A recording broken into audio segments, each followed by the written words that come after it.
Friend, पिछले video में मैंने आपको बीमा की विशेषताएं बताई और बीमा की शब्दावली के बारे में बताया।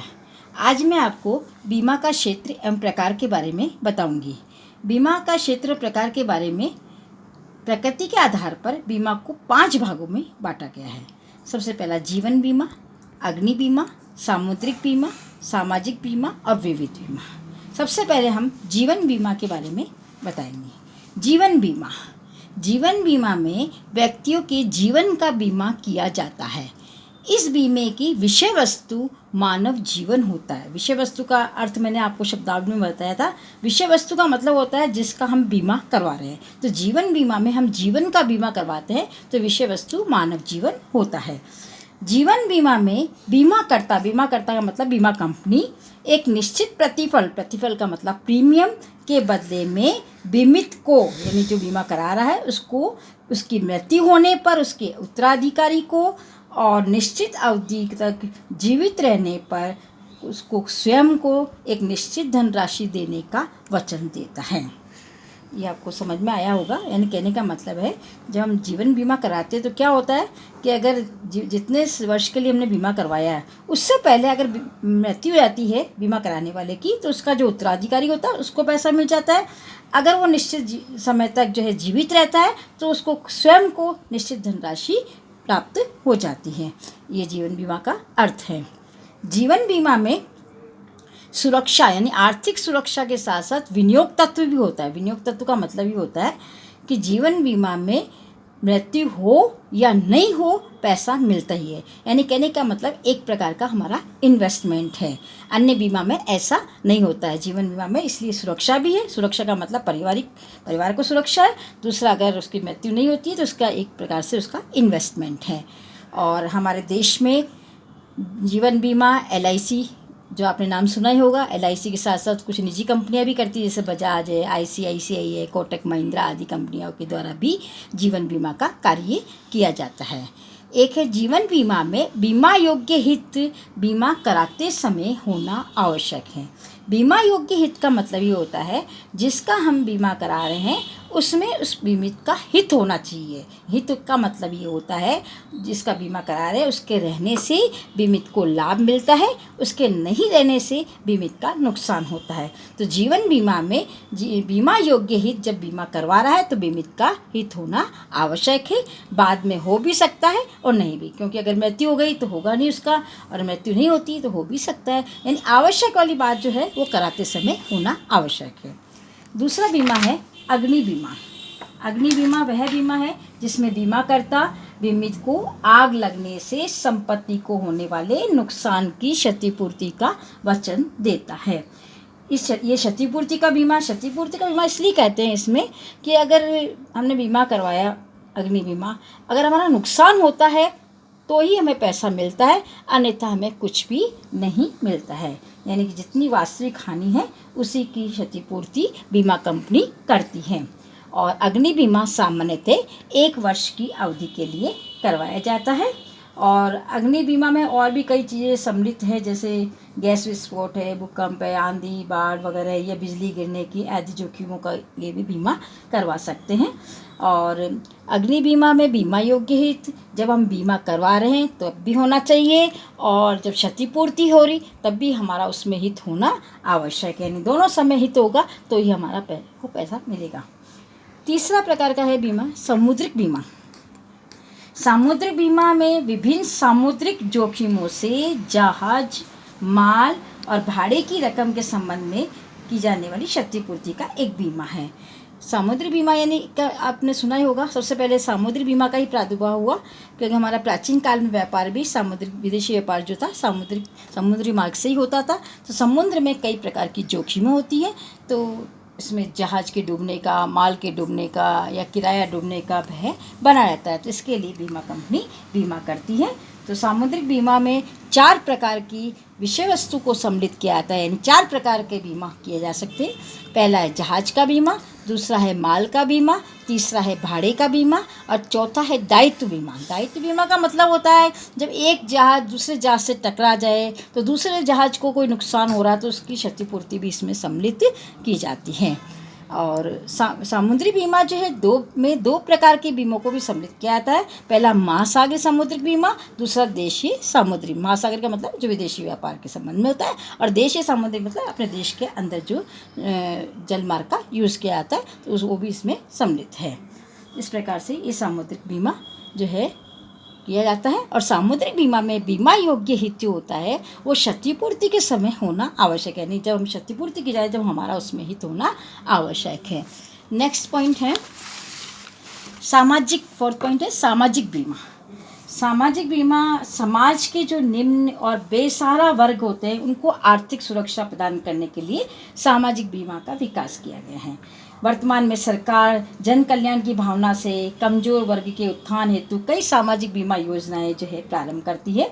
इस बीमा के अंतर्गत बेरोजगारी, बीमारी, आकस्मिक दुर्घटनाएं, वृद्धावस्था आदि अनेक जोखिमों का बीमा किया जाता है। इसके संबंध में राष्ट्रीय श्रम आयोग ने सामाजिक बीमा को परिभाषित करते हुए लिखा है कि सामाजिक बीमा वह बीमा है जो अल्प आय वर्ग के लोगों को अधिकार पूर्वक व राशि लाभ के रूप में प्रदान करती है, जो बीमित, सेवायोजक और सरकार के अंशदान से एकत्रित होती है।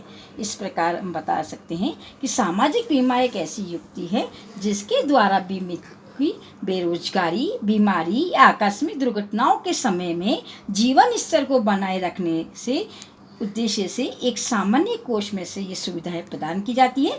और इस कोष का निर्माण श्रमिक, सरकार और सेवायोजक तीनों के अंशदान से किया जा रहा है।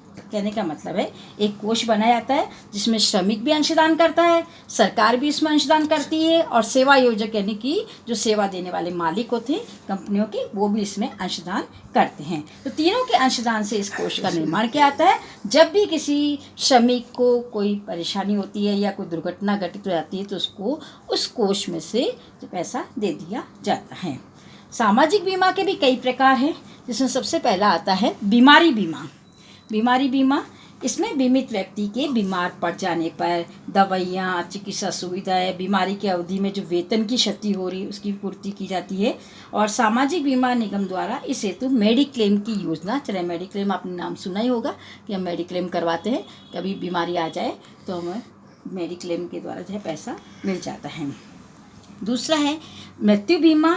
इसमें क्या होता है, बीमित जब कार्य करता है तो उसके दौरान उसकी कोई मृत्यु हो जाए तो उसके आश्रितों को पूर्णतः या आंशिक रूप से एक धनराशि प्रदान की जाती है। इस प्रकार नियोक्ता अपने कर्मचारियों का मृत्यु बीमा करवा करके अपने दायित्व का हस्तांतरण बीमाकर्ता को यानी कि बीमा कंपनी को कर देता है। तीसरा है असमर्थता बीमा। इसमें क्या होता है, कारखाने में श्रमिक काम करता है तो उस समय कोई दुर्घटना घटित हो जाए, वो अपंग हो जाए, पूर्ण रूप से हो जाए या आंशिक रूप से हो जाए तो उसमें उसको क्षतिपूर्ति का प्रावधान होता है। श्रमिक क्षतिपूर्ति अधिनियम के अनुसार ये दायित्व तो वैसे सेवा योजक का होता है, मालिक का होता है यानी कंपनी के, लेकिन मालिक जो क्या करता है या नियोक्ता क्या करता है, इसका बीमा करवा के अपने दायित्व का हस्तांतरण बीमा कंपनी को कर सकता है। चौथा है बेरोजगारी बीमा। बेरोजगारी बीमा में क्या होता है, कई बार विशेष कोई कारण होते हैं उसके कारण से बीमित क्या होता है, बेरोजगार हो जाता है। जब तक उसको वापस रोजगार नहीं मिले तब तक की अवधि के लिए उसको आर्थिक सहायता मिल जाती है इस बेरोजगारी बीमा के द्वारा। लास्ट पॉइंट है इसका वृद्धावस्था बीमा। इस प्रकार के बीमा में क्या होता है, बीमा करता बीमित को उसके या उसके आश्रितों को निश्चित आयु के बाद वित्तीय सहायता प्रदान करता है, यानी वृद्धावस्था में सहायता पहुंचाने का काम करता है। क्योंकि वृद्धावस्था में व्यक्ति काम करने के योग्य नहीं रहता है, बीमारी आ जाती, कोई भी कारण हो सकता है, तो उसको जो है इस प्रकार की बीमा करवाने से उसको जो है पैसा मिल जाता है या आर्थिक सहायता उसको मिल जाती है। हमारे देश में वर्तमान में सरकार ने जैसे रिक्शा चालक है, मजदूर है, सफाई कर्मचारी है, कई ऐसे समाज के कमज़ोर वर्ग को के लिए इस प्रकार की बीमा योजनाएं प्रारंभ की हैं। इसमें क्या होता है, केवल नाम मात्र की प्रीमियम देनी पड़ती है और कुछ योजनाओं में तो प्रीमियम भी बिना प्रीमियम के भी जो है भुगतान किया जा सकता है। नेक्स्ट टॉपिक, फिफ्थ टॉपिक है विविध बीमा, यानी जो अपन ऊपर पढ़े बीमा, उनके अलावा भी कई प्रकार के बीमा और किए जाते हैं। इसका कारण क्या है, आजकल शहरीकरण, औद्योगिकरण, स्वचालन, टेक्नोलॉजी का विकास के कारण जोखिमें जो है निरंतर बढ़ती जा रही है और इन जोखिमों से जोखिमों को हम समाप्त नहीं कर सकते, लेकिन जोखिमों से हम सुरक्षा प्राप्त कर सकते हैं। तो इस प्रकार की बीमा हम करवा सकते हैं। उसमें पहला बीमा आता है वाहन बीमा। आज सड़क यातायात के कारण जो है कई ऐसी दुर्घटनाएं भी हो जाती है, जैसे आप बस, ट्रक, स्कूटर, मोटरसाइकिल वगैरह, इनका भी हम बीमा करवाते हैं। क्यों करवाते हैं? क्योंकि अगर इनका बीमा नहीं करवाएंगे, कभी एक्सीडेंट हो जाए, कुछ भी हो जाए, कोई दुर्घटना हो जाए, तो इससे क्या होता है, उसको नुकसान हो सकता है, जीवन की क्षति भी हो सकती है, उस वाहन की क्षति भी हो सकती है। तो इस प्रकार से बीमा करता जो है, इस वाहन बीमा जो है करता है। और जब भी हम वाहन बीमा करवाते हैं, कि यानी कि अपनी गाड़ी का किसी का बीमा करवाते हैं, कोई भी दुर्घटना हो जाए तो हमें क्षतिपूर्ति मिल जाती है। और वाहन बीमा भी की अवधि भी 1 वर्ष की ही होती है। इसके बाद अगला है व्यक्तिगत दुर्घटना बीमा। इस बीमे की दशा में जैसे दुर्घटना से मृत्यु या आंशिक या स्थायी रूप से असमर्थ होने पर बीमित को होने वाली संभावित जो भी हानि है, उसका दायित्व भी बीमाकर्ता के द्वारा ग्रहण किया जाता है। जैसे दुर्घटना में कोई मृत्यु हो जाए या काम करने की योग्य नहीं रहे, तो बीमा की पूरी राशि उसको दे दी जाती है। और आंशिक अयोग्यता की दशा में क्या होता है, बीमा पत्र की शर्तों के अनुसार निश्चित अनुपात में उसको क्षतिपूर्ति कर दी जाती है। साधारण बीमा निगम की 4 सहायक कंपनियां हैं, वो इस प्रकार की बीमा करती हैं। और आपने सुना होगा वायुयान या रोडवेज के दौरान हम यात्रा करते हैं, तो वहाँ भी हमारे बीमा होता है। तो इस प्रकार से व्यक्तिगत दुर्घटना बीमा भी बीमा कंपनियों के द्वारा किया जाता है। नेक्स्ट पॉइंट है चोरी डकैती बीमा। इस प्रकार के बीमाओं में बीमाकर्ता बीमित को चोरी, सेंधमारी, उठाईगिरी आदि से होने वाली हानि की क्षतिपूर्ति का वचन देता है।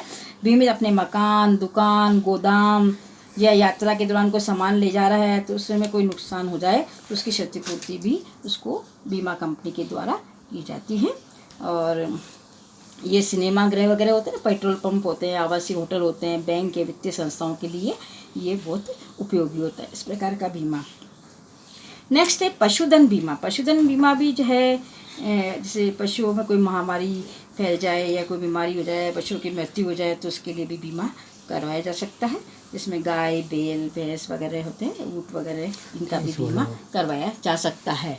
नेक्स्ट है फसल बीमा। कृषि की जोखिमों के कारण कुछ वर्षों से ये बीमा काफ़ी प्रचलित है। जलवायु संबंधी कारण जैसे सूखा, बाढ़, आंधी, तूफान, पौधों की बीमारी से महामारी प्रकोप से होने वाली हानि की क्षतिपूर्ति फसल बीमा के द्वारा की जा सकती है। नेक्स्ट पॉइंट है अपराध बीमा। इसमें डकैती, लूटपाट, अन्य प्रकार की आतंकवादी जो गतिविधि है उससे भी सुरक्षा प्राप्त की जा सकती है। तो इसमें बैंक है, वित्तीय संस्थाएं हैं, होटल्स है, ये सब जो है इस प्रकार के बीमा करवा के सुरक्षित हो सकते हैं। अन्य बीमा जो ऊपर जो हमने विविध बीमा पढ़े, इसके अलावा भी कई प्रकार के बीमे प्रचलित है, जैसे साइकिल का, बैलगाड़ी, वायुयान बीमा, सुंदरता का बीमा, उद्यमी का बीमा, होटल के ग्राहकों का बीमा आदि कई प्रकार के बीमे इसमें किए जाते हैं। नेक्स्ट पॉइंट है प्रधानमंत्री सुरक्षा बीमा योजना। ये जो है बीमा योजना हमारे प्रधानमंत्री नरेंद्र मोदी द्वारा 2015 में प्रारंभ किया गया, और इसमें 18 से 70 वर्ष की आयु तक के व्यक्ति इस बीमा करवा सकते हैं। और इसकी प्रीमियम मात्र 12 रुपये की राशि है 1 वर्ष की, और जो सीधे बैंक अकाउंट से ट्रांसफ़र हो जाती है। और बीमित की अगर मृत्यु हो जाए तो उसे 2 लाख रुपए, और उसकी कोई शारीरिक क्षति या हाथ पैर काम करने में कोई असमर्थ हो तो 1 लाख रुपए का भुगतान बीमित को किया जाता है। लेकिन इसके लिए ध्यान रखना, बीमित का बैंक में खाता होना अनिवार्य है। लास्ट पॉइंट है प्रधानमंत्री जीवन ज्योति बीमा योजना। ये बीमा भी वर्तमान प्रधानमंत्री नरेंद्र मोदी जी द्वारा प्रारंभ किया गया था। इसमें भी 18 से 50 वर्ष तक की आयु के व्यक्तियों के लिए बीमा होता है, और इसमें भी बीमित को 2 लाख रुपए तक की सुरक्षा प्रदान की जाती है, और प्रीमियम का भुगतान सीधे बैंक अकाउंट से ही होता है। और ये बीमा की अवधि भी 1 वर्ष की होती है, और इसकी प्रीमियम राशि 380 रुपये प्रति वर्ष है। ये मैंने आपको 9 पॉइंट अन्य बीमों के संबंध में बताए हैं, विविध बीमों के संबंध में बताया है। ये आपका टॉपिक समाप्त हो गया है। नेक्स्ट टॉपिक नेक्स्ट वीडियो में बताऊंगी, और समझ में आया होगा। Okay, take care, bye.